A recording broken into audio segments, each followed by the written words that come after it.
Hey challengers, today I want to talk to you about your why.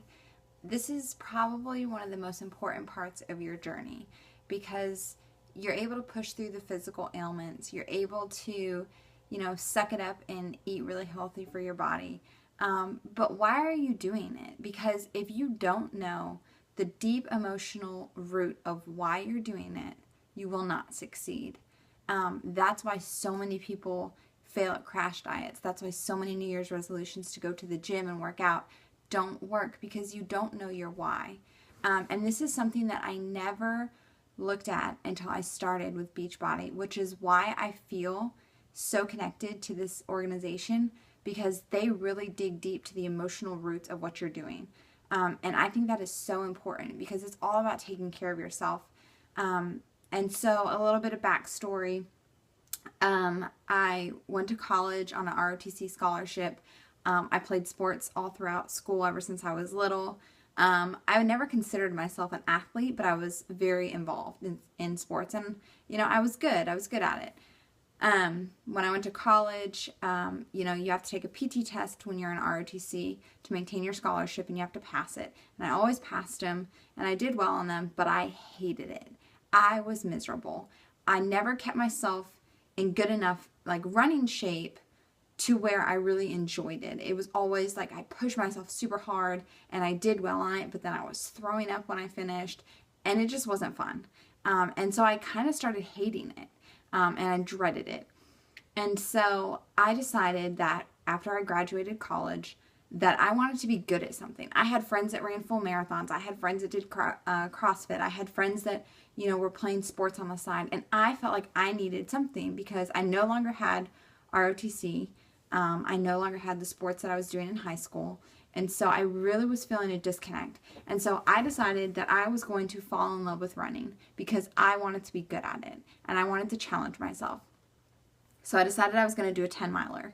And I trained for it all on my own.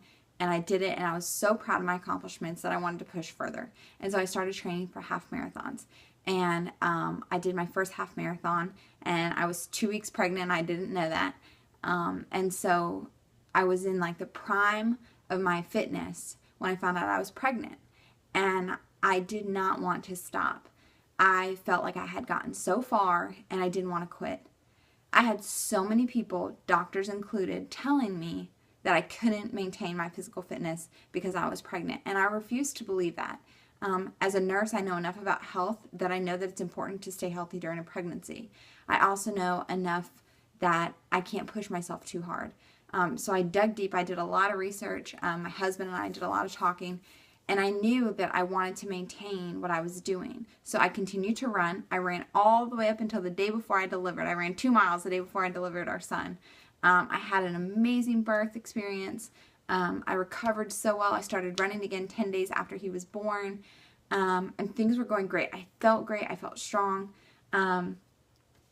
Back a little bit up to where we were going into the hospital to have our son. I was going to my 38-week appointment. And on the way into the hospital, my husband got a phone call saying he had to go meet with our commander. He's also in the military. He went and met with the commander and was told that he would be up for deployment that year, but we didn't know when. So walking into my 38-week appointment, I had a lot of emotions. I wasn't really sure what was going on, if he was going to leave, when he was going to leave, what was going to happen. We have this new baby coming. Go into my 38-week appointment and find out I have to get induced because my amniotic fluid was so low that I barely had any and it wasn't safe. So that day I was admitted to the hospital and induced, so we had to call our family, rush them all down there. They induced me. I had a great birth experience. And then we spent 5 days in the hospital because our son was jaundiced. He was under double Billy lights. His Billy levels were so high. The doctors had to start talking to us about possibly having to transfuse him, and it was very, very scary. As a new parent, if you've never had a child before or if you are a mom, the emotions that overcome you with a baby are so intense, and there's nothing that can prepare you for them. So I was feeling very, very emotional, trying to take care of this little love, and then we get told that day that we were getting discharged that my husband was leaving in December, and this is July. So we only had 4 or 5 months together. And I was completely overwhelmed. I was so sad. I was so angry.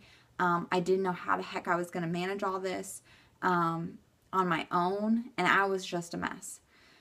Fast forward a few months. So now we're into December, and my husband's supposed to be getting ready to leave.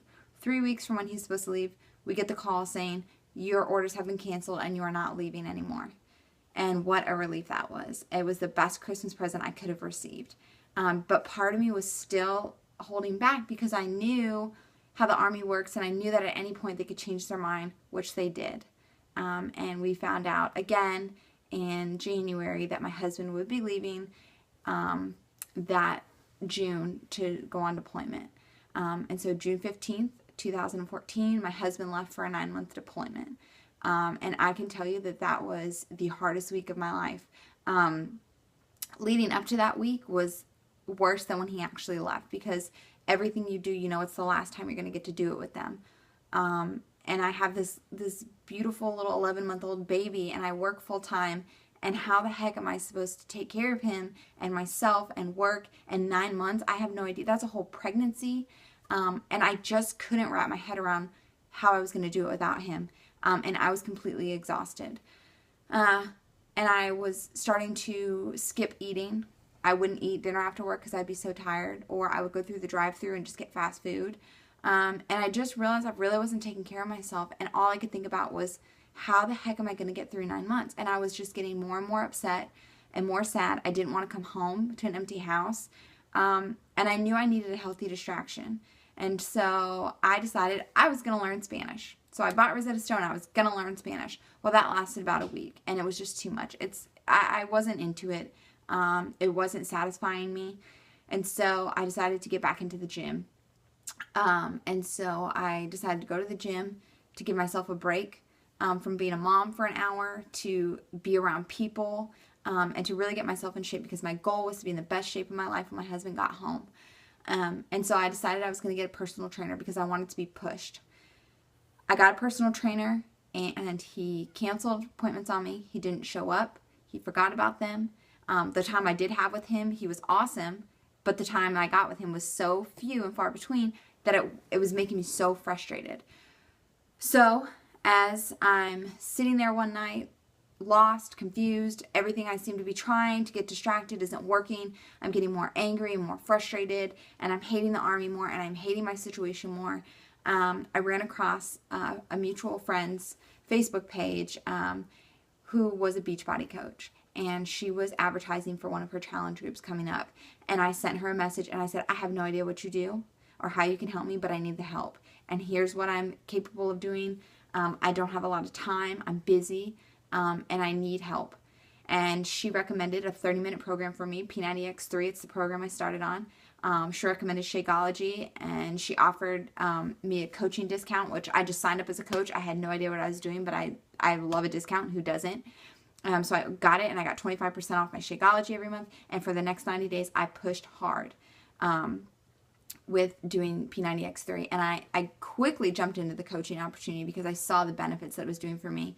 I could do 30-minute workouts every day. I woke up, I changed my schedule. I started going to bed a little bit earlier, and I woke up at 4:30 every morning before I went to work to do my workouts. And on my off days, I did it during my son's nap time. And within those 90 days, it was so fulfilling to me because not only was I getting stronger, both physically, but emotionally and mentally, because I had something to distract me. I had this healthy community and environment that I was checking in with every day on Facebook, and just becoming so attached to. And it was overwhelming how happy I was. I was learning how to eat right. I was learning about portion control. I was learning what's good and bad and how to feed myself and my son. And like within the matter of 2 months, I was completely transformed in the type of person I was. And even my husband, who was in a whole nother country, could see that about me. My family saw that. People at work were starting to ask me questions. And I realized that my why, the reason why I was doing all this, was so that I could be the best version of myself for my family. And so I could take care of our beautiful son, and so that I could learn to live and cope through hard times, no matter what those hard times were. Are there days I'm tired? Absolutely, I am. Are there days that I hate having to be a single parent geographically? Absolutely, there are. But my why is so much bigger than that, because I know that God put me on this earth for a purpose, and my purpose is to help other people through helping myself first. I love what I do as a coach, almost more than I love being a nurse at times. I know that I am here to help people both physically and mentally, and to mature them and to help them on their journey, no matter where their journey starts or ends. I love to be active with my kid, and, I love to make healthy changes for our family. And so that is why I do this. I don't do it for the financial aspect of it, although the financial aspect is awesome. But I do it because it makes me the best person that I can be. It puts me in an environment with a group of other coaches and challengers like you that I can uplift and be motivated by every single day. And I don't know any other organization that does that for you. And so you have to think about your why. Why is it that you do what you do? Why is it driving you? Everybody wants to be in the best physical shape. Everybody wants to eat healthy.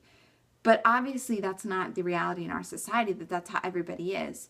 And so you have to dig deep and figure out what is the root of why you want to do this. Have you struggled with something in your past? Are you struggling with something now?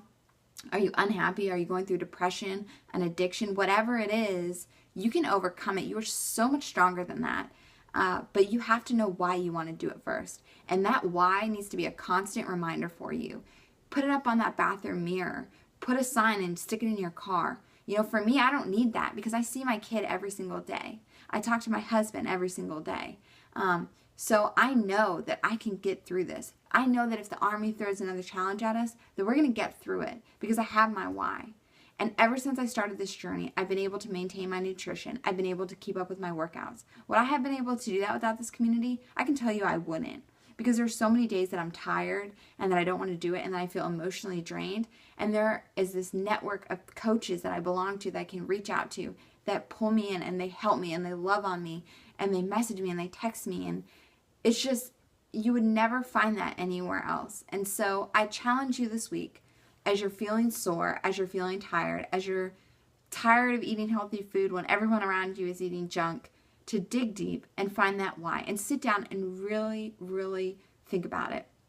It should make you emotional. I have cried sharing my story multiple times because it is emotional and it digs deep into my root. And that's what it needs to do for you. So don't make your why just, I want to be healthier. I want to lose weight. Of course, we all do. But what is it that really is driving you to do this? Why did you sign up with us? Why did you commit to paying the money that you did to make a change in your life? Because that reason alone should be stronger than any excuse you can ever make, so that your jar or bowl of excuses is always empty, because that why is so, so powerful. This journey is a roller coaster. It's going to have ups, it's going to have downs, but it's when you stay on it and you don't quit that you will have so much success. So thank you for letting me share my story with you.